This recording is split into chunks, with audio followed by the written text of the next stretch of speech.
All right, welcome to my podcast. Second rendition of Podcast 001. This is Grant Parry. Grant Parry, we're gonna start with just your introduction and everything. You feel free to introduce yourself. I'll let you introduce yourself.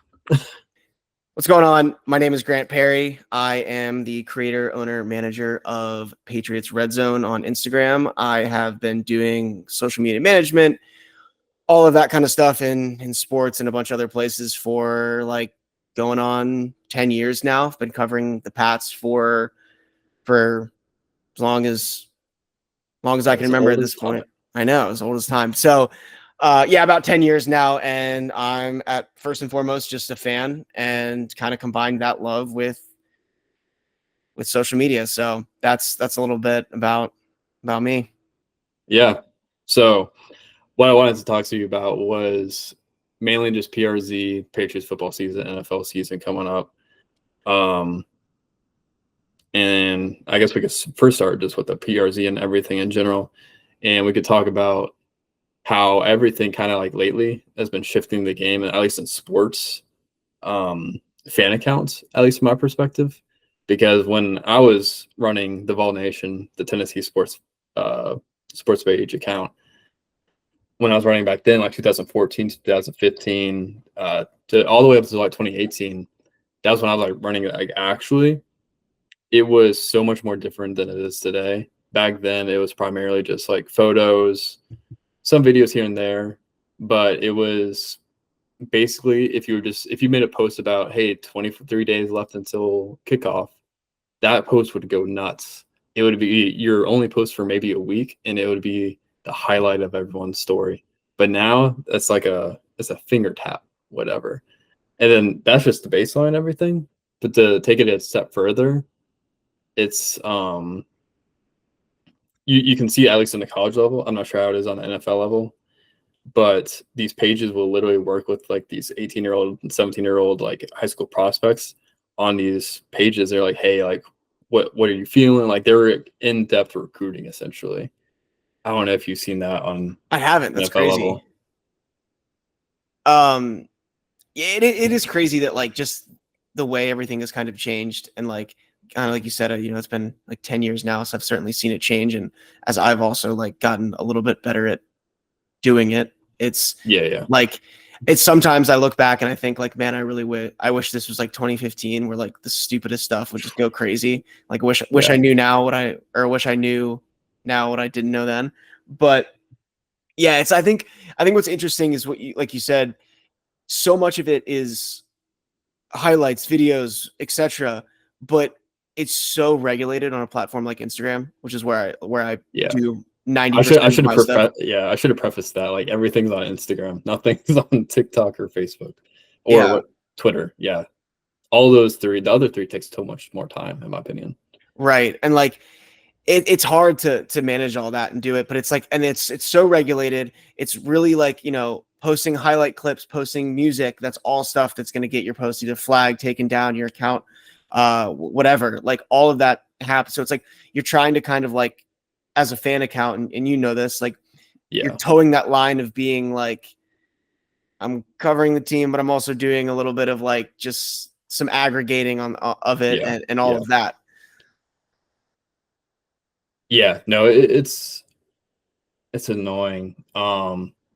Especially because I know you're not. Are you still in support of Reels, or are you indifferent about it? Um, I know the last year we talked about it, you were not a fan of it. Well, I just like that Reels is like so much of there's so much stuff geared toward Reels that's not really, it doesn't promote a lot of just the general original like content. Like there's a lot of work that goes into that. And if you're not someone that has like video editing skills, or you're not like, if that's not your lane, then it's like that almost feels like it stunts your growth a little bit, which I think is probably really frustrating for anyone who is starting a page or any of that. And then also with so much of Reels, it's like where do you get that video content if they're going to flag it if it's not original? So there's Mhm. all these like loopholes to it and whatever, but I've just always found it really frustrating because I feel like it's just a natural barrier to people's growth, and it's generally harder to grow now than ever. Like it,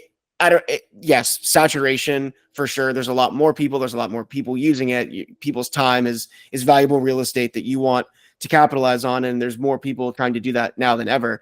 But it's like it used to be before, someone would shout you out on their story and you get a ton of followers. Like that means nothing now. It's like trying to hit like a viral reel, which is like such an unobtainable goal for people that aren't really established as a creator online. Yeah. No, I definitely agree, especially when it comes to the virality of things. Uh, there are some things like the shout outs where I can kind of tell like those are eventually going to phase out or whatever. Like there's different growing tactics that, it's just kind of like any business, any sport, anything really in general. Like there's always gonna be changing tactics like that. But just virality, I feel like that's almost like a staple to the internet. There's not many things that internets have staples of, but virality is up there for biggest use cases of everything. But it's just so much harder now, like you said, especially when everything's a lot more paid for. Everything's being bought out by the big guys and everything. So it makes, I mean, it's kind of like business, but it just makes that challenge so much harder for, let's say me or you, when we were 14, 15 years old, however old you were, uh, starting that page.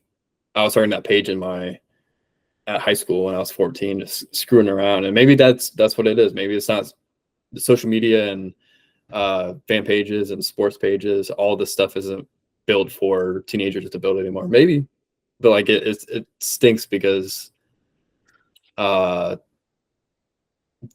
there's untapped passion. There's untapped voices that aren't gonna be heard because of just money. I guess you can put it. That's very face value. Look at it, but like that's really what it kind of is a little bit.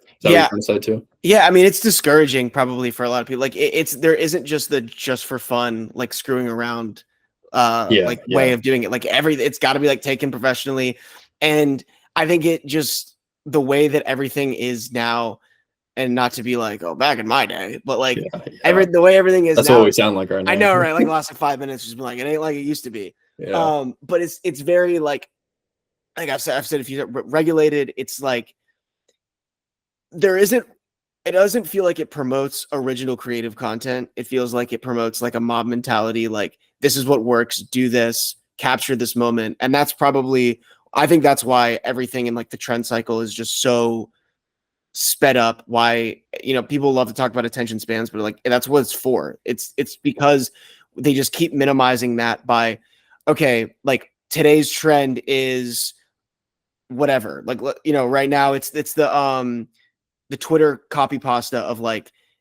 people won't remember about your salary, whatever. Like that thing is like hot right now. So it's like oh yeah, everyone for the next 2 to 3 days, every company, every person online is going to just run that post. And then it'll be the next thing. And then it'll be the next thing. And to me, that's not creative. Like people can be creative with that, and people can kind of like take a meme and accentuate it, and they can make like people are very funny with that. And we've seen a lot of great examples of that. But it doesn't promote like day to day. Like if you're a brand manager, if you're a social media manager, whatever your job is, like you're more kind of like that feels more like aggregating and just kind of like plugging and playing than being a creative person. The person who made that meme is the creative person. And maybe that's what everyone should strive to do, but it doesn't feel like a lot of these social media platforms give you a space to do that because it's being viral or having something take off it's such an almost unobtainable goal for anyone who's starting out and not established. yeah. No, that's well said. And then there's, to your point, everything's kind of like mob mentality, everything, and everyone's doing the same thing. Like there's no genuine creativity when it comes to things. Everyone's just trying to copy and paste the latest trends. And in that, like you said, there is some creativity. Like it's not to completely bash it. There is some element of creativity, but the overall arching thing of creativity is just so hard. And then now everyone's just chasing these moments or like trying to make their own moment, like kind of like a hawk to a girl a little bit, where like they try to create their own thing and just hope and pray it goes viral. I mean, Which look is at frustrating, but I mean, yeah, like yeah, the Costco guys. I'm not like super up on them, but like that's a great yeah, example of like that is a person, and that is a person who's been trying to go viral for a decade, and they finally yeah, hit. But yeah, it's like yeah. the attempt to go viral versus which they're doing certainly creative stuff and not, but like it's just like you said, you're chasing a moment, not like I don't know the Like, structure beneath it has seemingly been like taken away and the genuineness from it, which I always have really appreciated about people who are genuinely creative or genuinely funny or whatever it is like just being genuine and all of that. Like just it makes the content better. And I think people react better to it. But then platforms, TikTok, Instagram, whatever, I don't think back that. And it's not a sufficient way to be a creator in 2024. no, it's not. And then the other thing too is that I think the younger generation has a better hand at this, but the very few pages I've come across are very creative in my eyes that are finding better content. There's a few pages I really like, but this like make it stick to sports in that theme.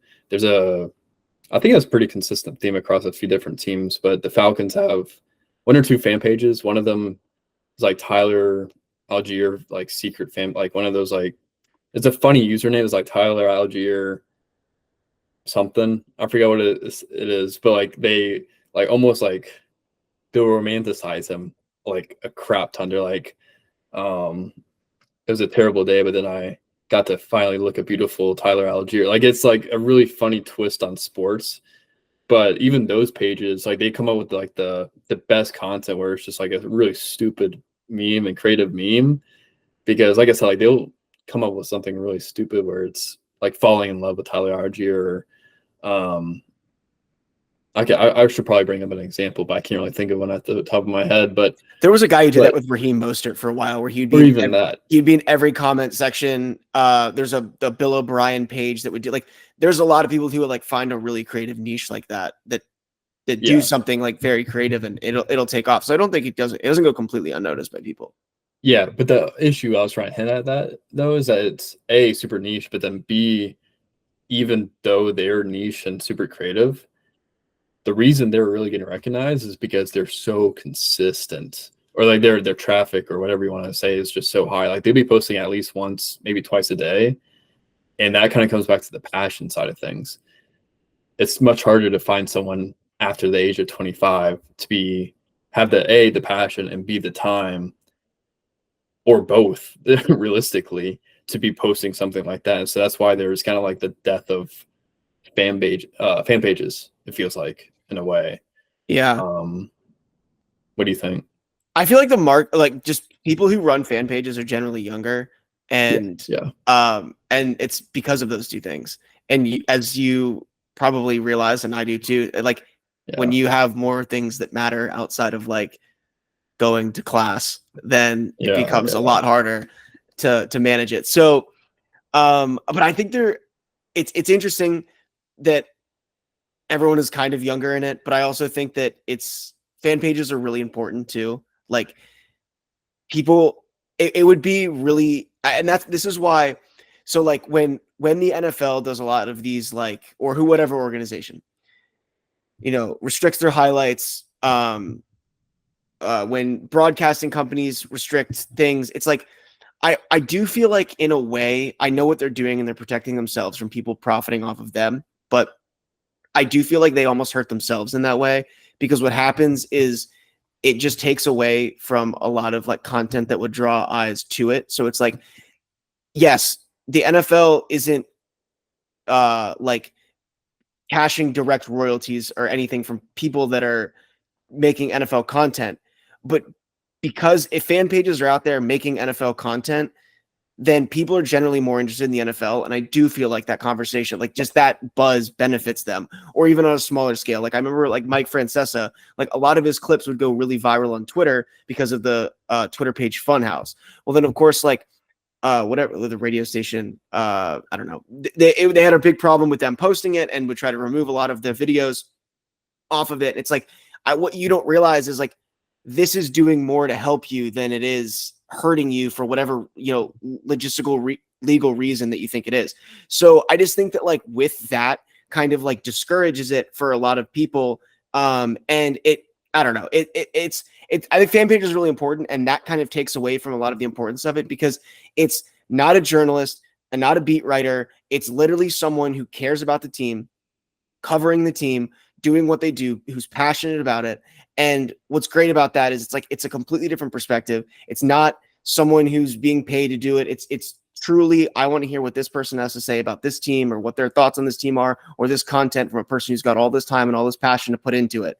And when stuff like that happens, where, you know, you can't post this clip, or this reel can't go up with this music in it, or this audio, or you can't, like, what, all those things, that just, it hurts everyone. And I don't know what it all circles back eventually. But to the point of what I'm making is that, like, I think fan pages are important. It's generally a younger crowd, and it would really suck to kind of like discourage people who are freshmen, sophomores, high school, college age, whatever, from like not doing it, because it's like, that's too much work. It shouldn't be that much work to do it. And I feel like that's kind of the way it's going, where it's like, oh, this is like a full-time thing. If you're going to have to do it, you got to post 3, 4, 5 times, or 2, 3, 4 times a week or a day, or whatever your number is, to try to just be seen, because like you said, stuff doesn't stick like it used to.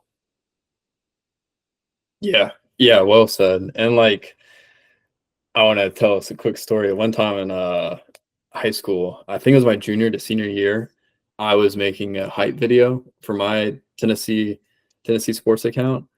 And it was like a 5-minute long it was a preseason football hype video. It was like 5 minutes long. It took me, I don't know, maybe like 2 weeks to make. Like, that was my first like real video I made. And it was probably terrible, but like, it took me so long and everything.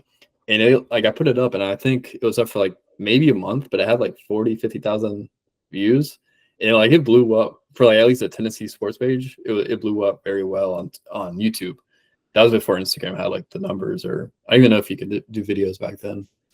It was like 2016, maybe it's 2015, whatever. Regardless, it was it blew up, and then literally like about a month or two later, they took it down. Like, Tennessee, the university flagged it for copyright and everything. And like, I understand copyright, you know, you don't want someone's footage to be used, kind of like you were saying, like, there is an understanding side, or like, it's not just black and white. I understand some of it, but for me, I was just like, I just promoted your team for free for 50,000. I forgot how much it was, like between 40 and 50, like 50,000 views. And that's all you're going to give me, just a flag? And I had to take down the video, or it took down the video for me, type of thing. But it was just like, dang, like, you really can't win. So that was my first like kind of slap in the face. And then it kind of just like made me realize, kind of like what you're saying, like what you just talked about, like how everything is just more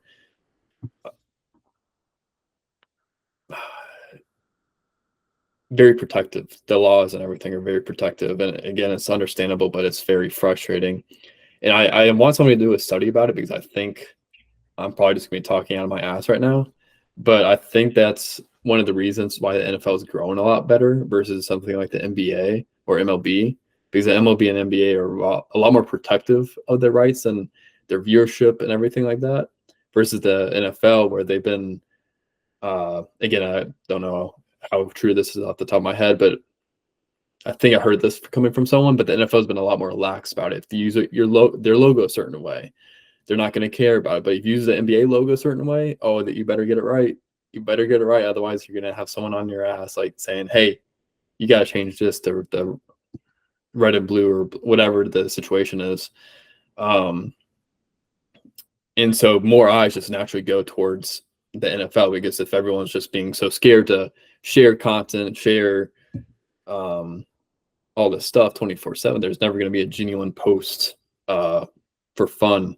And on top of that, like, it's not even just like sports in general. It's also like when you think about like music or movies and stuff like that, like better movies, or like the movies that stick out to me are the ones I see on Instagram Reels and TikTok every day on memes.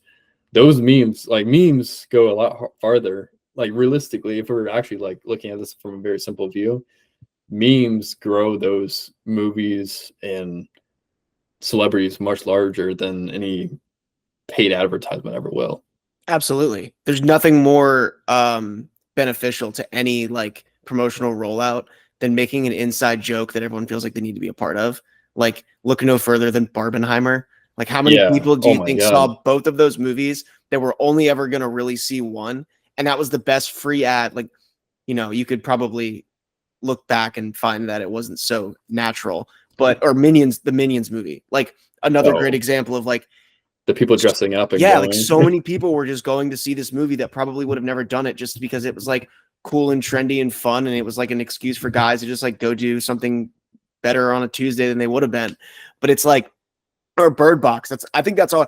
That's the first time that I think that was like a one of those like, oh my God, what eyes, like eye-opening moment was when people kind of doxed them for during the Bird Box rollout. If you remember that movie on Netflix, which nobody Yeah. really Yeah. liked, but it was all of these accounts on Twitter that were putting out Bird Box memes, Bird Box references, and people were like, someone found out that a lot of these were bot accounts that were set up by Netflix or, people involved in the promotion of this to basically just stir up memes and jokes from the movie that would make people go, I'm seeing so many Bird Box memes. I need to go watch this movie so I can understand them, which is exactly what they were trying to do. But it wasn't natural. It wasn't like everyone was watching this movie and really enjoying it. So your point of like, there's nothing more beneficial than that. Absolutely. And that's probably why that is so planned and executed more so now than like, that's probably why they're like, if a movie, if someone's giving promotion, a company or a team or whoever will want to be behind that. And that's why a lot of like these creators that were just like making movies or reviewing songs or whatever now are backed by something or have exclusive access to do so because it's like they realize that there's such value in that.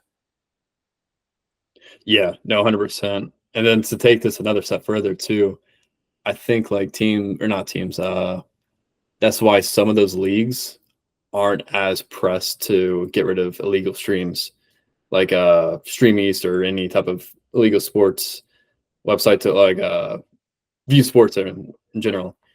A lot of them aren't as encouraged. Like UFC, for example. I mean, they probably want to shut all those down, but they know that's probably half the reason, more than half the reason all the teenagers are talking about it. There's no way the teenagers are going to be able to go out to a bar and watch the fight because they can't get into a bar because they're not 21, and no way they have enough money to be paying. I don't know how much the thing is. It Same probably goes for changes. Sunday Ticket, right? Like Sunday Ticket, it's yeah, like no one. unaffordable. Yeah, it's unaffordable to a lot of teenagers.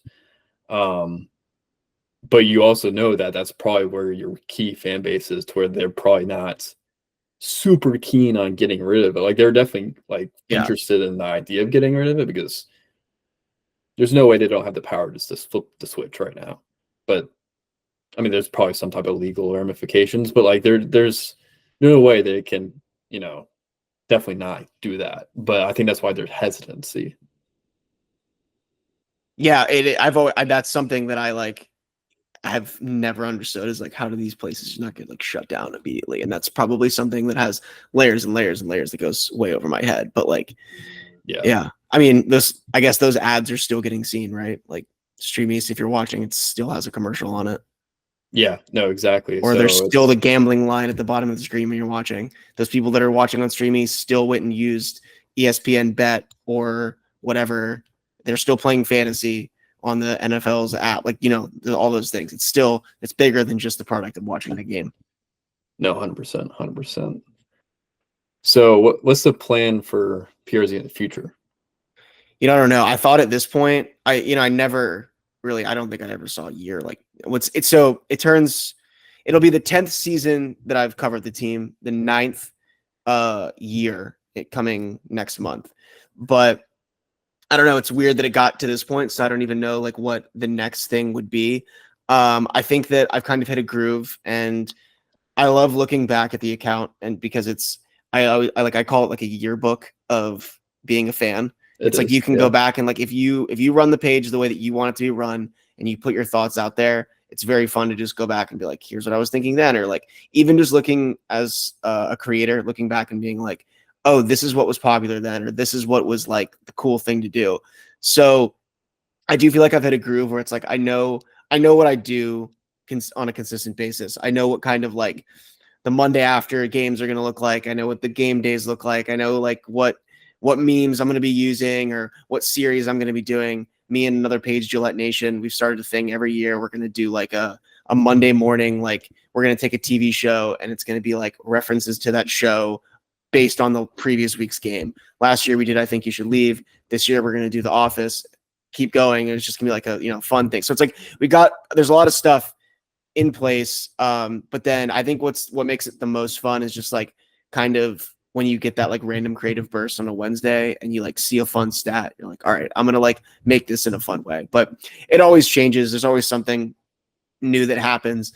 I think it also changes with the way the team plays. Like for so long, the content was so different because it was all like both like just how can we like prop this team up? And there was so much when you're winning like that, it's like every little thing is so postable because people are so locked in. So every time that any just talking head on ESPN would say something negative, it'd be like, boom, biggest post of the week. Like so easy, prove them wrong, easy clip there. Or like we had a million great stats, this historic defense, this historic passing yards number, this whatever. There was so many different things, but like now it's very much had to pivot. Like team's not very good. But I think that anyone who's good at what they do understands that doesn't mean that, there's still not content there and still able to do it. I just think it has to be done in a different way. Last year I did a post about kind of like Mac Jones, his like unluckiness and his misfortune. And there was a big narrative about how he couldn't lead game-winning drives. So after seeing that stat for like the 100th time, I was like, let's go back and look at all of these game-winning drives. Like, let's see what happened in all of these. And all of them were like some freak thing happening, like the running back fumbling, or like this ball was tipped off the receiver's hands 3 times and it's picked off. It's like, is this really on Mac Jones? So I did a post on that. It was like kind of a Reels format where I just went back through all of them and like, narrate it and highlighted it. It took me like 2.5 hours to do, but it was like one of my favorite posts I did in the season and maybe that I've ever really done on the page. And I'm like, that was done for a team that was battling for the first overall pick. Like the content's still there. So I'm always excited regardless. Like I think we're going to probably suck this year and have another top 5 pick, but it's like, it's still fun. It beats doing anything else on the Sunday.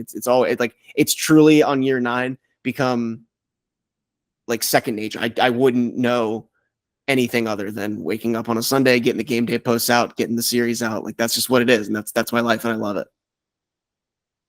Yeah. That's something I never verbalized to you, but it's something I definitely give you props for because for reference, the Tennessee fan page I ran, it was super active from 2014 to 2014 to about like 2017.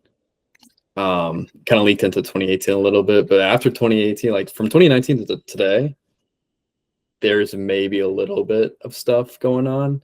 But the reason I say that is because, or what I'm trying to say is that from 2014 to like 2016, 2017, there's a lot of hype around Tennessee football. It wasn't, spectacular football. Like they were still 6-6, 7-5, 8-4. Not the best football, but in comparison to where they were years past at like 5-7, 6-6, it was a huge step up. But then immediately after that, that's when they went through another dark little phase where they were going back to like 5-7. Even one year during the COVID year, they were like, I think like 3-6, 3-7 or something like that. Like only 3 wins, like very, very bottom of the barrel.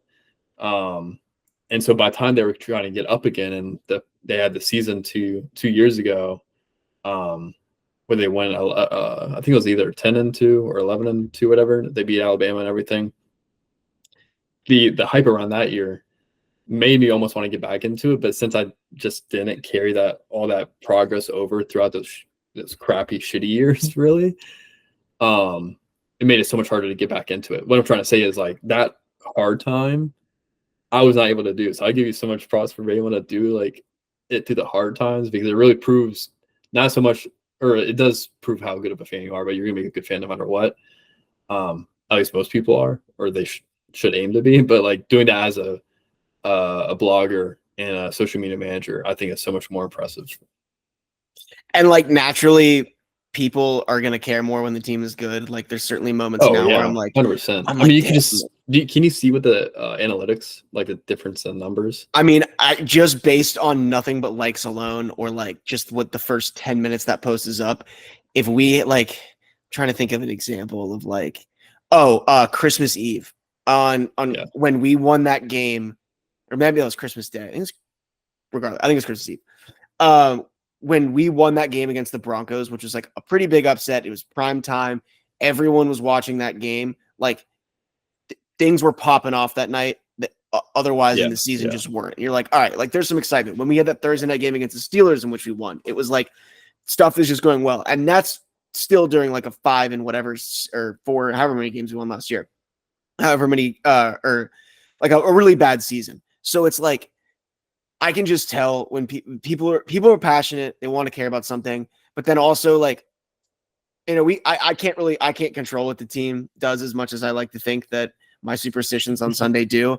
I can't control that. So it's like, hey, if we win games, like it's going to naturally come better. But like anyone who's a good page or a consistent page that people want to follow is going to be posting consistently and doing it consistently. Like you got to be there for the good times. It also makes the good stuff be better. Like we're slowly, the Drake May content has been great. People have been really into that. Even just like the Joe Milton plays. Like I simply just put up a picture of Joe Milton and said Zappy fever has been cured or something.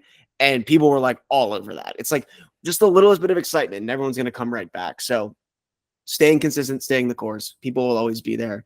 Followers aren't going to not see your posts. They just are going to care a little bit more and want to repost it when it's something positive and something good. But that's the nature of you're posting about an uncontrollable thing. No, 100%. How much have you interacted with players or personnel? Honestly, that goes back to being like an old head about Instagram. I feel like that players used to be so much more like, and this is across the board, not like in my case, but like celebrities or athletes or whoever on Twitter, Instagram, whatever, would be so much more down to interact with people. But now it's like so many people are trying to just like do a, gotcha or things like that I feel like it's kind of tailed off. I've had like some pretty cool like player. I will say this, and this probably doesn't mean anything. This is my like one thing. I did get a like from Tom Brady one time, which is that would that's like, I know, like that's my like one mic drop. I know Tom Brady's probably not running his Instagram. It was a random post about like, here are the people. Now, I didn't even mention him in the post. It was like a year or two after he left New England. And I was like, here are the people that have been with the team the longest. And then just randomly someone was like, Tom like this. And I was like, Tom who? Anyways, got on. So his social media manager probably accidentally threw the double like on that one. I'm going to act like it was him. And I'm never going to say that, I'll ignore that fact. But I mean, I've had some funny moments. Like I love when I did like I think after the 2019 season, I did like a report card and I gave Brady like a B- on the season. And Ben Watson, the tight end, he went to Georgia, played for the Saints, played for the Pats, commented and was like, B- is ridiculous. I spelled Akeem Hicks' name wrong one time in a post and he corrected me on that one. That's actually kind of funny. Dang. But like mixed up the I and the E. But yeah, I mean, I've had some crazy. Corey Cunningham one time asked me for a pic that I posted. It was like, I don't know, if it's like a graphic I made or something, but that was kind of cool. That's but cool. Yeah, I don't know. It's fun. I always love interacting like with anyone, but like it's always cool when a player comments or likes or reposts or whatever. Yeah, I agree and disagree with you a little bit, or like based on my what I've seen. The Tennessee account, I used to be able to like hang, or like I've actually seen more interaction with like personnel and players and everything like that over the years, even though I'm not even really engaging with the account at all. Like I'll pop into the account every once in a while and I'll see like DMs from like all these different verified people. It would be like a current player, like just trying to like tag me in a post or like something. And it's just like, oh, I mean, first of all, why are you doing this to me? This account is extremely inactive. That's the first thing I'm questioning. But then the second thing, I'm like, oh, like they're actually trying to engage more. So like I've kind of seen the opposite a little bit more, where I've seen more people do it now than it was before. But the difference though is that like before it was more positive. Like before it was like, oh, they're liking my thing, oh, they're commenting. Now it feels like they're almost, especially the high school prospects and everything, they're Yeah. coming into it with a lot more chip on their shoulder. Like, hey, can you give me a shout out? Hey, can you give me this? There seems to be a little bit more of a hey, can you do this for me type of thing, and it's not as positive as it once was, because like before it was like, oh, like a player or a coach is like sending me a message, I wonder what this is about. But now it's just like, I wonder what this is about. Like there's a little bit less of me looking forward to it. So it's funny how that is a little bit different from me and you.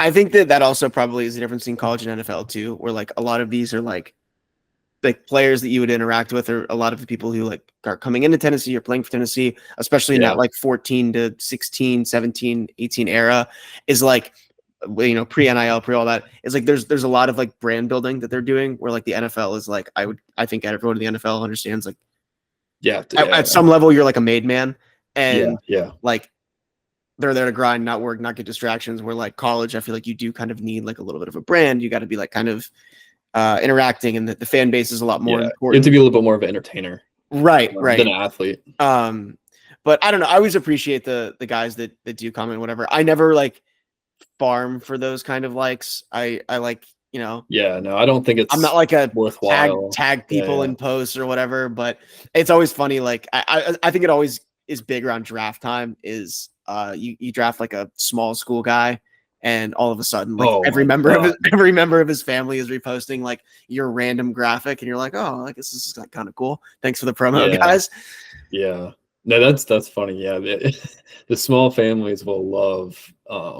Or if it's like a small school, they'll like repost it. They'll like retweet or repost it. They go nuts, man. It's crazy. It's funny, but it's also really positive, and it's a good like change of perspective, because sometimes everything's just so doom and gloom, where it's like, oh, this is just another graphic, and then like you see like, you know, someone's mom share it, and then it's like, this is the coolest, you know. It's like it kind of shifts makes you a bit more appreciative, like just have more gratitude sometimes. Absolutely. It's rare, but it does. And I also think that it makes you like, not to get like super like just, you know, like, or they're like, everyone was like, you know, like keyboard warriors, people behind the screen, but it's like, it does make you realize like there's another person out there. Like when I post something about a player and I'm like, this player stinks or whatever, I'm not really ever anticipating that player to see it. But everyone should probably operate with the idea that like that player or that person or whoever might see it. You gotta act like you're gonna talk to them in person a little bit, right? Like, right? Like, say it like you would if you were gonna be like, listen, if I see Tyquan Thornton, I'm sure he's a great guy. He has no business playing on the football team, and I will put that on PRC 100,000 times.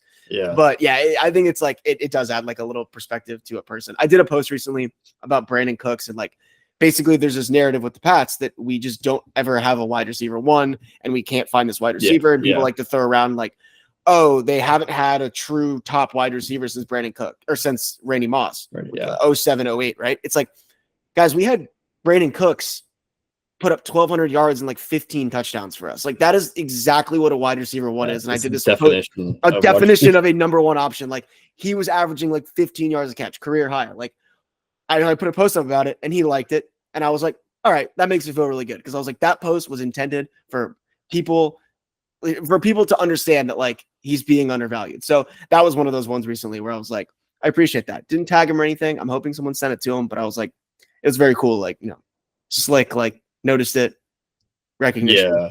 Yeah. And then, I've seen that almost the same thing, but happen on a commenter level. I posted this guy like 2 or 3 years ago. It was like 19 days left until kickoff, whatever. And it was a video of this guy that used to wear 19, Devin Young, way back in the day. And it was like kind of like, have you seen that meme where it was like, nobody will understand the connection between a 10-year-old kid and a random player on the team or something like that? Because like when you're 10 years old, like the most random player would be like a god level status to you. This was that guy. Like he was a good player. He wasn't the best, but he was a good sound player. He was a kickoff returner, punt returner, kind of like a Z guy on offense. Like between running back and receiver or whatever. I remember posting about him, and then like the comments were just flaming him. And then on one of the comments, it was just a simple comment, but it was probably the one with the most likes. It was like, man, that guy sucked. And then the guy that like the player, Devin Young, like commented, was like, "Geesh, man!" Like it was just like, That's oh, fun though. I like it's how that not happens. just it's not just me. It's like the commenters also getting like, oh, I can't just say what I want. Like, I'm not responsible for anything said in this comment section. These do yeah, to my values. yeah, Yeah. no, for sure. But yeah, any current players you interact with besides Brandon Cooks, I guess? Yeah, when it was a like, I haven't like seriously like, you know, who is actually, this guy is completely irrelevant to most NFL fans. But speaking of like, like the connection between a young Marquise Flowers is a linebacker for the Pats, and he was so funny on Twitter because he would like, when we lost that Super Bowl in 2017 to the Eagles, it was like there was like 100 missed calls in that game, and he never let a single one go, and he was always tweeting about it.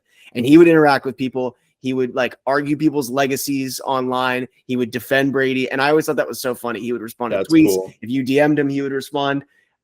Probably doesn't fly in New England as much as, you know, they probably wanted it to. I'm sure that the team didn't love him just like, you know, 12:30 a.m. in the morning defending Brady's legacy. But I always thought it was just like so funny. And I like, he was one of those guys that I always like love to either interact with or just to watch the way that he would interact with people.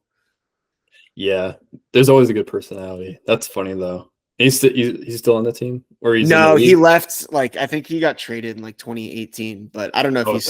I think he retired, like technically, but yeah, it was a while ago. So yeah, like literally, like me in high school, just being like firing off tweets, being like, we all know Corey Clement's foot wasn't in bounds in the Super Bowl, and him retweeting it and being like, hell yeah, I wasn't. Like that was always like no, that is a good. Yeah, no, that was pretty funny.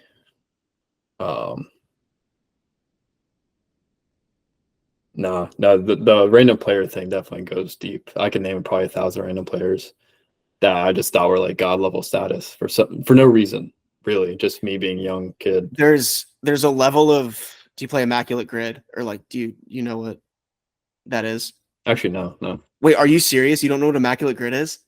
I maybe do. Oh my God. Okay. Term. I almost didn't even preface that because so it's every day on the Immaculate, I think it's theimmaculatегrid.com. It's like a 3x3, and it's like, you know, a team and a team. So it's like you got to match it. So it's like played for like Bears, Vikings, and it's like what player fits that category. Oh, yeah. I've seen this before. Okay, so they have like NBA, NFL, MLB.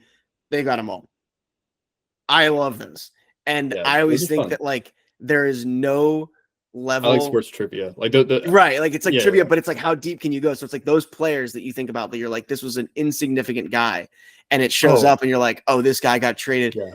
So you're just like spamming the. So it's like I always think that I'm like, there's normal people know that guy, and then there's fan page owners who are like, oh, well, I remember like posting about this guy, like, you know, for 4 weeks because he was on my team and he like made 4 sick plays. Remember his highlights, like. Mike Gillisley for the Pats was one of those guys where it's like he was on the team for like 4 weeks, and then before he got put on IR or whatever, and you know, scored a bunch of touchdowns. Everyone remembers him, but like not a notable guy. So it's like I always think that's funny, like just kind of like I was talking about with the yearbook, where it's like you get just like naturally you're just, you know, this team so much better, and it's very funny to like look back and be like, I've just got this like semi-useless knowledge of these random guys because I've dedicated so much time to just like Sunday mornings being like player to watch, a random receiver who's going to be out of the league in 2 years. Oh yeah. that's a realistic side of it. It's unfortunately most of those players aren't gonna make it past like 4 or 5 years, you know. But I'm thankful for Immaculate Grid because they've put that worthless knowledge that was before to use. Now I can like dominate an Immaculate Grid and be getting like 0.5% of the population answering on one guy. So no, 100%. That is pretty funny. I didn't know that was the name of it, but that's good to know. I'm probably gonna try to play that every once in a while. It's the best kill time at work game of all time. Yeah, no, I've been looking. The number one kill time thing for me at work lately, or not like usually is like geography quizzes. I don't know why, but like Do you do the there's one that's like it shows you like the outline of a country, or not the outline, maybe it's the outline, and then you have to guess what the country is. I've done that once before, but not common though. But yeah, it's funny like how sometimes at work you'll just get so bored you'll do the most random games. It's funny. Daily Dozen, another one that I really love. It's 9 questions, trivia. It's usually like the same kind of categories every day, but I do like all of like the start with connections, New York Times Mini, Immaculate Grid, like all of Wordle. Like those are like just go down the list. Yep. Try to waste some time, but not like waste time, but just get through the day, get through the grind. It helps the day just go by faster, and that way you're also not like stuck sitting at your phone. Like it's actually kind of like a productive break a little bit. Yeah, like it's better than just you're constantly scrolling Twitter. Yeah, it makes you feel like you're actually engaging and doing something. But yeah, no, it's funny. So what are your predictions this year for the Pats? Yeah, we'll start with the Pats, and we'll go to the NFL. Okay, I did say I think the Pats are going to kind of suck, and I do think they are. What's the Vegas got them at this season? Probably like 4.5 or 5.5 wins is our over under. Are you pulling it up? Yeah. I just like I they think 4.5. 4.5. Yeah. So I would have said 5.5. I would put it right around 4 to 6. 6 being like kind of the top end. I think it's funny, like when the season ended and then Bill leaves, I was very low, and I was like, because I was, that's a tough spot to be in. Totally. And it was like, I just kind of want to see like some direction here and like take the positive side here. Like, okay, so if Bill's going to leave, like that means there's going to be kind of a changed mantra. Like maybe this is going to be good in some ways. I wanted Bill to stay, but I wanted the staff like gutted. I hated the guys that were on the staff, or a lot of them. Some of them we're good. But I was basically like, all right, if we're going to get a new coach, at least that means that like most of the staff is not returning, which is what happened. New defensive coordinator. That was an internal promotion, but then new offensive coordinator, basically like every coordinator position, new staff, and they are still going to work out the kinks in that. But it was like, I started to slowly kind of like buy in on this, and I was like, all right, like this team it's voided of talent, but it's not talentless. And that was a defense that was putting up performances. The Pats were losing 6-0 they lost to the Chargers 6-0. They lost to the Giants like 7-10. There's a few games last. Yeah, it was like they just literally all they needed was a semi-competent quarterback play, and they couldn't find it between Mac or Zappy. So then we go and sign Brissett in the spring, and I'm like, all right, like that's a solid. We're getting there. Like we got, and then it becomes obvious they're going to draft May, and I was like kind of really buying into this. Like, are we going to be better than people think? Like, I really liked the rookie receivers they took. I liked what they did in free agency. They brought a lot of those guys back. But then slowly as the season has kind of crept up and we've seen football kind of take place, I realized like, all right, like maybe taper the expectations a little bit, because it's still going to not be good. Like this is still not a great team. Like the offensive line is not good. Like it's quite, saying it lightly, it's a disaster. I think that the depth on the roster is completely depleted. Like we've got a great running back in Ramondre Stevenson, but you can't count on an NFL running back to play. They're paying him a lot too for a running back. Yeah, I mean, no, they are, but like for a Patriots running back, it feels like it's a lot. And so, and that's kind of where I was going with this too, is where it was like I wanted like kind of a change in identity. And what was frustrating to me is like, yes, we did do a lot of, I think we did the right things with we signed the young guys, all of the, Christian Barmore's, the Ramondre Stevenson, like we got a lot, Kyle Duggar, we got a lot of these guys back. We kept the internal talent, because I think that on a roster that is so poor or so void of talent, you got to keep those guys and you got to build off something. So they did that. But then what was really frustrating is that we have all this money and we saved it up. It's like, what is the plan to use this? Because they clearly weren't willing to give it to Judon. I know that Ayuk said that he just didn't want to be here anyways, and I get that, but it's like they were throwing it at a wide receiver when we have all of these wide receivers. They didn't want to give it to Judon. It feels like they're still kind of cheaping out on some of these deals. I still think they spent a lot this offseason. They're certainly not being as cheap as they have been in the past. They spent more money, but it's just like there's still a little bit of the same old New England in a lot of areas that people, I think, thought that were going to be gone. A lot of the reasons that people wanted to fire Bill Belichick are still here, which makes me, as someone who was very staunchly a defender of him, being like, told you so, like it's bigger than just one guy. So I think it's a little frustrating that a lot of those still things are popping up, letting talent go, not paying guys correctly. Kind of they went heavy after Calvin Ridley and missed on him. They clearly went heavy on Ayuk, missed on him. And it's like, that was the stuff that people were killing Belichick for DeAndre Hopkins a year ago. And now it's like, well, you can't get them all. It's like, some of the same stuff is there. So it's a little bit discouraging. And, we've gotten to the point of the season where it's like, we're 2 weeks away now from football. It's like, I've kind of realized like, all right, this is still, and you hear it in the way the coaches talk too, is they'll be like, we're looking for, building blocks. We have to find ways that aren't wins to consider wins this year. It's like, this is going to be a project and it should stay that way. And I don't know when May is going to start. So it's like, I've also kind of put myself in a mindset where I'm like, I got to find ways that this season is, and I think I'm going to do a post on this too, about like wins and losses are not the wins and losses of the year. The wins and losses are going to be like 100 different things. Like, how do you develop your rookies? How do you develop the quarterback? Like, those are going to be what is the season to watch for. We're not going to flip the screen on Sunday and be like, hope they win today. It's like, no, we hope that May balls, and we hope that, these rookie receivers are actually developing, because we haven't been able to do that. So long spiel there about how I feel about the season, but it's like, I've kind of realized that, yeah, we're a little closer to Vegas than I may have thought a while ago, where, we're going to be frisky and we're going to get some wins. I still think that we'll win some games, and just stable quarterback play between Jacoby and May is going to just win us games that we would have lost last year. But it is a tough blow to lose Judon, and then we seemingly are going to lose Barmore for an entire season with his blood clot issue. So it's like, that's just one of those unpredictable things. And it's like, it feels like in this last month, my perspective has shifted a little bit on the team, and I'm back down to earth with it. And we're just going to see what happens in this new era. Yeah. What would you say is a win this year as a team?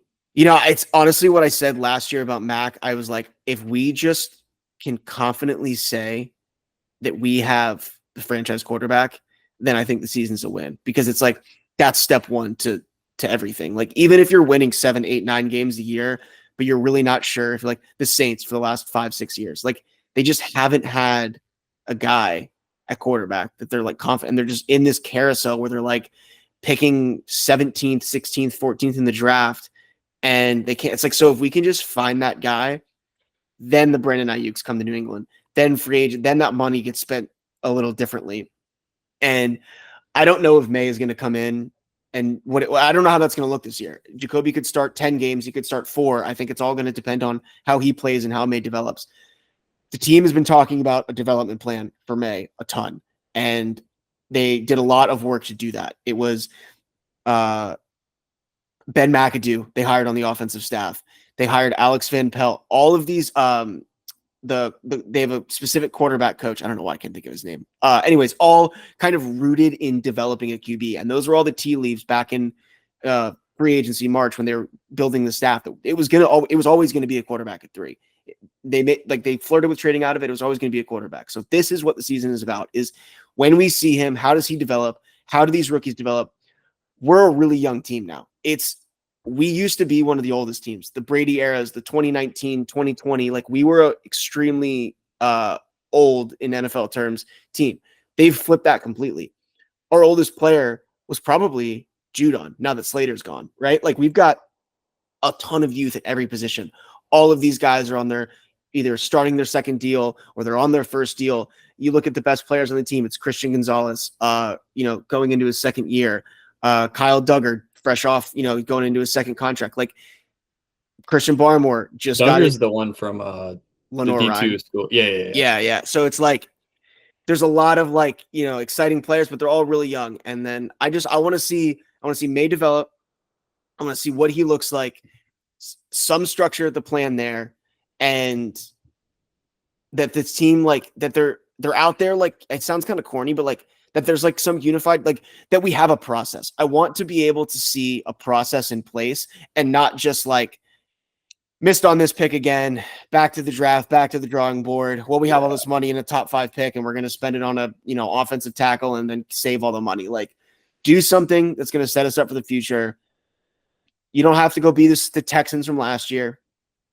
He's CJ Stroud. That's a rare case. I mean, Right. that's like the best case, but that's a rare case. And I think that it's one of those things that people get fooled on when you see that's going to be Caleb Williams' expectations this year, and everyone needs to remind themselves. The Bears have way relax. more. The expectations for the Bears this year are way higher than what the Texans. I think last year they were at least top 3. I want to say they were top 2 in odds for the first overall pick. It was like them and the Cardinals. Yeah, it was bonkers how the Texans won a playoff game last year. Yeah. They were a really, really good team.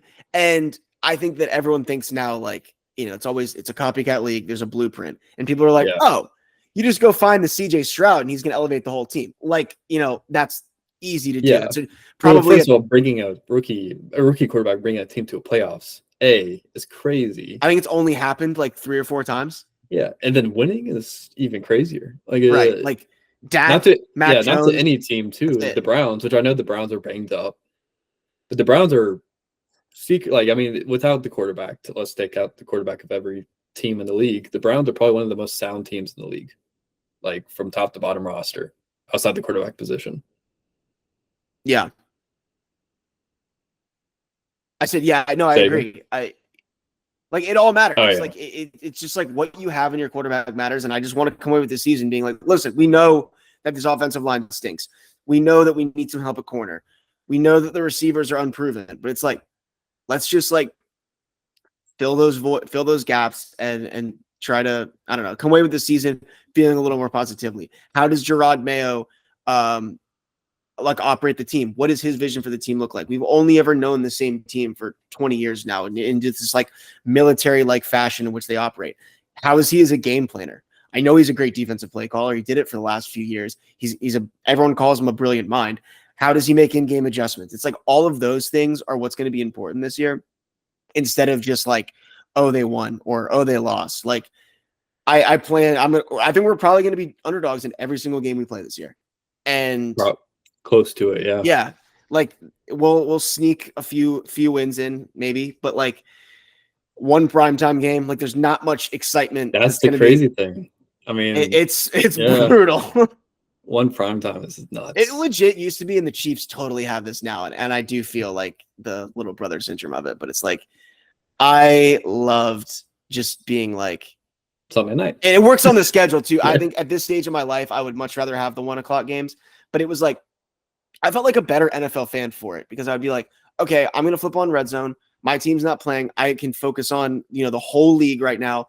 Red Zone for the 4:00 games. And then we're Sunday night or we're Monday night or we're playing at 4:00. And like, it's like the spotlight is on us and I get to focus completely on us. Yeah. And that's always great too, is like when you're in high school or college, like, oh, let's go. Like every game is at prime time. Like that makes it for a perfect Sunday. Yeah. But I don't know. I think that's, we'll hopefully get them back when we start winning again. And we're always going to be an iconic brand of sports. So that'll at least throw us 1 or 2 a year. And I mean, you can't, if you're the NFL, you can't have a season without the Pats having at least one night. Yeah, we have Thursday night. It's impossible. Yeah, it's like the Yankees, I mean, totally.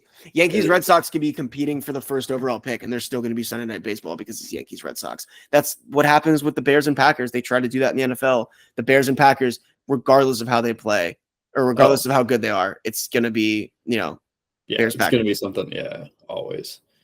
Which is funny saying that because it's so lopsided, but it's so true. I mean, well, lopsided at least in recent history. Yeah.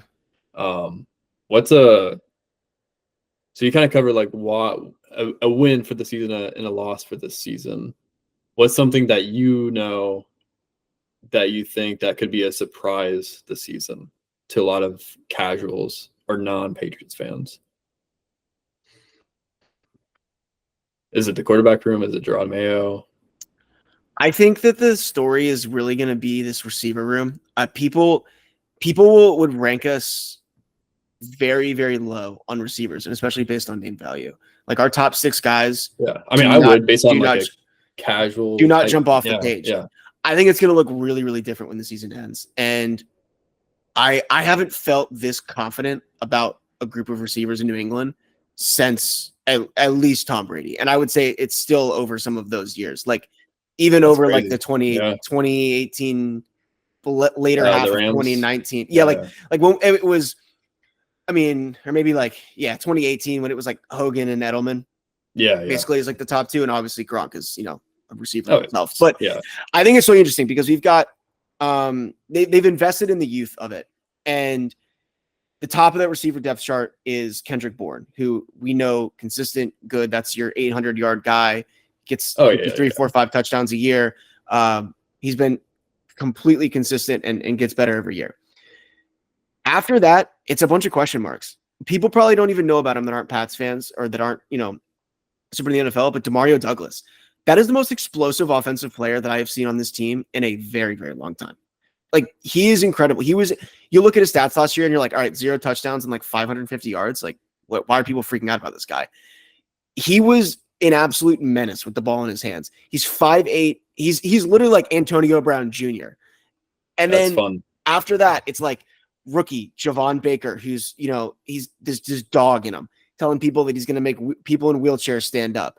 Jalen Polk, he easily had the most out of everyone in camp so far that at least I know has been the most impressive. He's probably earned himself a starting receiver. Like when we trot out the starting offense on week 1, he's probably going to be one of those top 2, 3, 4 receivers out there because he's a rookie. It's like we have so many like question marks, but they're all looking so promising, which is, a dangerous thing to have, especially in New England with receivers. But like I feel more confident about our receivers than I do like Pittsburgh or like a lot of these other teams that people kind of like think are really good. Like we don't have this like top guy. We don't have a Brandon Ayuk. We don't have even like a George Pickens for the Steelers example, but everyone past that, it's like, we're still faced. It's going to be a hard decision on cutdown day. I didn't even mention that we signed KJ Osborne, who I think was genuinely one of the most underrated receivers in the NFL. I loved him. Every time Jefferson would go down, he was an immediate fantasy pickup. But even on like in real football, he was just a consistent, reliable guy. Kirk Cousins speaks so highly of him. Anyone he's played with has said that. Kayshon Boutte is a fringe roster guy. Like, he didn't even play last year, but he's been like our number one like highlight reel in preseason. So it's like, I'm so fired up about the receivers. I know I kind of mentioned that with what I'm excited about and what's a win, but it's like, we haven't, I mentioned earlier about like, we haven't had a number one receiver. We haven't had true consistency and a lot of really good skill position players in the last 5, 6, 7, 8, 9, 10 years. We've had guys that were built for an offense with Brady that was all IQ, timing, route running. And now it's like, we don't have the quarterback to do that anymore. So it has to change. We kept drafting receivers that fit that mold post Tom Brady, or kept signing guys, and it wasn't working.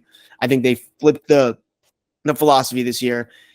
We re-signed the one that we knew worked with Kendrick Bourne, and then they just added a bunch of great pieces after it. And it's like, I'm fired up to see those guys. I think it's going to be exciting. Demario Douglas, like, fantasy advice, like, take him. Like, I had him as a flex last year. If you're in a full point, half point PPR league, like, he's going to get the catches. I know our offense is shaky. Don't spend a high pick on him, but he's fun. He's exciting. And like, we just have guys that, like, if you ask New England fans, like, all right, end of the season, Demario Douglas has 800 yards. Kendrick Bourne has 800 yards. Jalen Polk has 900 yards. You're like, that's not surprising to say, but not many receiver rooms spread that out. I think there's a lot of a really, really good depth at it. And I think that's just like, if you're not paying attention to the New England receivers right now, it's the number one story on the team after you get past quarterback. Yeah, no, that's interesting. It's the first time I heard that tape. So I think New England fans are really a little more interesting for me watching a Patriots game. Definitely. And like, I know I watched a little bit of the preseason against the Eagles the other night, and it was like, oh, like there's like, it doesn't really seem like it was like a complete disaster. like there is some teams I'm like, ooh, like this. Isn't going well. We had the drive before Jacoby threw that terrible interception on the goal line. It was like, first team offense comes out, offensive line is blocking. Like, after a week where they said that we gave up, like, the reports are writing all these sacks in the team drills with the Eagles. May couldn't get the ball off, Jacoby couldn't throw, sacked 6, 7, 8 times, whatever the final number was. And that's kind of like the story going into the game, is like, this offensive line can't handle any unit first, second, third of the Eagles. They go run the ball down their throat. Jacoby's making great throws and catches to the receivers on this drive. He throws a stupid interception at the goal line, but I was like, whoa, like that is an offensive drive, regardless of preseason, training camp practice, regular season game, that I haven't seen in this team in a second. Like that hasn't been done since like, early 2022 or 21. I was like, so that was like inspiring me. Like he said, it's not a complete disaster. I don't know if that translates to wins and losses. The scoreboard might still look the same, but at least like, all right, we're putting some stuff together here. Like we have some competent players out there instead of just like Mac Jones going 6-7 yards back and just throwing up a duck. No, 100%. And what's the case with this guy Wallace? The offensive lineman? No. Wallis. David Wallace. Yeah. David Wallace. What's a funny name, by the way. Typical The Office. Yeah. If you're I not, mentioned we're doing every Monday Office that's meetings. If he makes the roster, endless content. Yeah. Well, he was good. I mean, there was like one or two plays where I was like, what is he doing? But like for the most part. Well, so it's like, I mean, how typical this is, like I was saying, right? Like the more things change, the more they seem to stay the same with this team, where it's like Belichick's gone. He was always the one, right? They would be the white receivers, the skill guys, the short, gritty, whatever, like small school. All of a sudden, the new era. Yeah. Who do we have? It's still the same guy. Yeah. Like you can't. Yeah. I'm not sure what school he went to. That's it's out in Virginia. It's Macon something. Macon. It's crap. What was it? It's like D2 or D3. Yeah, typical, right? But they went to the championship, I'm pretty sure, on that level. Oh yeah, this is like a really Randolph Macon. Randolph Macon, that's what it is. Yeah, but I looked briefly into it. Like he looked. I mean, I watched a couple of his highlights in college, and I mean, it's hard to tell because it's, first of all, it's not a real broadcast. It's all like cell phone footage. Yeah.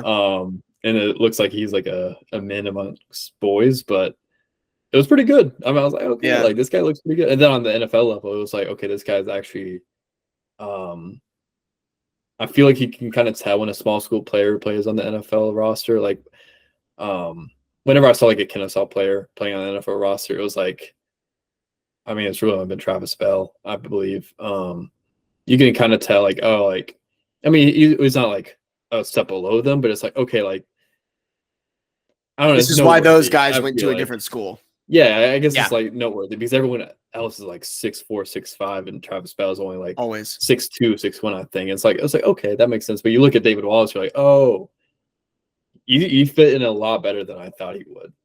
Yeah, it's exciting. I know these guys always become like training camp or preseason like sweethearts to the fans, and everyone loves them. And it's like this is like the golden, like it's such a great story. And like hopefully, I don't know, he makes the roster. I do think with how much the return game matters now.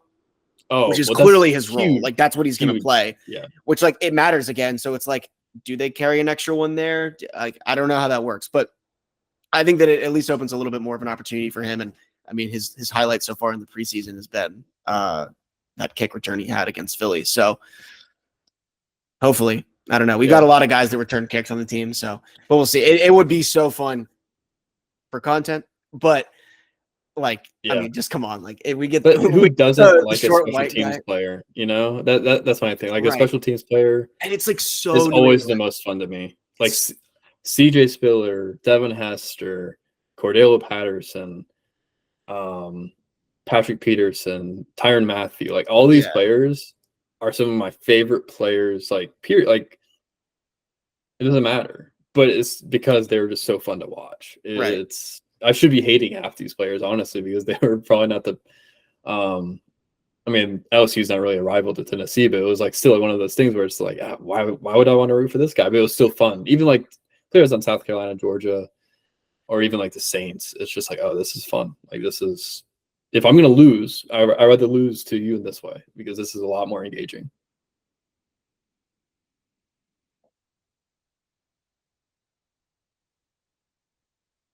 I don't know. I'm waiting you out now. Yeah. Yeah. You got anything else? No, I mean, I was just that's just fun. You got to go soon, right? Yeah. Say again? I said yeah, like if yeah. No, we could wrap this up. If you have any like closing thoughts or anything. I definitely want to talk about the NFL with you. Okay. Outside the Patriots, but we can do that another time. Yeah, we could talk more on off air after we're done recording this. But yeah, I'm trying to think like a future schedule because I definitely want you back on so we can keep this like a recurring series on Yeah. sports and then the NFL in general. But yeah, we'll Can talk I about it next do time. you if I are you like cutting do you cut anything out of this or do you just like post the whole thing? I'll post the whole thing, but we could talk about anything you want to talk about after once we wrap this Okay. up. I was gonna say, do you want me to like I know that wasn't like a clear intro. I feel like there's probably a lack of me describing who I am at the beginning and what I do. Do you I don't know, do you if you don't do any editing, then that's worthless and you can cut all of what I'm saying now. I mean, if you want to do it, I'll cut. This is the one time I'll do it. I'll take this clip and put it at the very front, and then That's what I was gonna suggest. Just my mind thinking like I don't think anyone knows what I'm like doing. just more prefacing. Yeah, prefacing. So if you want me to give like I can do like you go go crazy. Okay. All right. What's going on? My name is Grant Parry. I am the creator, owner, manager of Patriots Red Zone on Instagram. I have been doing social media management, all of that kind of stuff in sports and a bunch of other places for like going on 10 years now. I've been covering the Pats for as long as I can remember at this point. I know, as old as time. So yeah, about 10 years now. And I'm at first and foremost just a fan and kind of combined that love with social media. So that's a little bit about me. Perfect. That'll be a good intro and a good outro. I'll catch up with you after we're done recording this, but thanks for joining. Yeah. We'll do this again. Absolutely. Appreciate it. Anytime. Yeah.